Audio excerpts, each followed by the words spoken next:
ఇప్పుడు the amount of effort కానీ లేకపోతే మనీ టేక్స్ కానీ లేకపోతే మానిటైజేషన్ అని చెప్పారు కాబట్టి ఆన్ దట్ నోట్ ఒక క్యూరియాసిటీగా అడుగుతున్నా, అసలు ఎంత ఇన్వెస్ట్ చేయాలి ఒక సాంగ్ కి?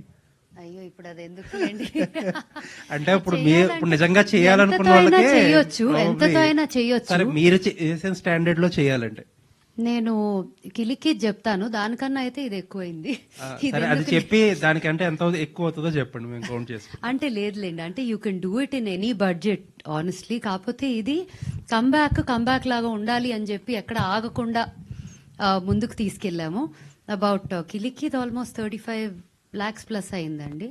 But we got everything and more back on that, probably as much as that or more. With చాలా వరకు కొన్ని ఏరియాస్ మానిటైజేషన్ చేయలేదు కూడా, నేను అవన్నీ చేస్తుంటే బాగుండేదేమో. మ్యూజిక్ లేబుల్స్ ఎక్కడ హెల్ప్ చేస్తాయి అంటే with distribution or something. The distribution network is very large. As an independent artist ఆ నెట్వర్క్ ఉండదు మనకి. బికాజ్ ఒక్క పాట 10 పాటలకి చేయటం, వాళ్ళు నెల రోజుల్లో 100 పాటలు వస్తాయి. So they have a lot more connection with the whole network of digital platforms and everything. But yeah, it is quality రావాలంటే కాస్ట్లీ అఫేర్ అండి, అదైతే చెప్పగలను. సినిమా పాటకి ఎంత అవుద్దో అంత అవ్వచ్చు, అంతకన్నా ఎక్కువ కూడా అవ్వచ్చు.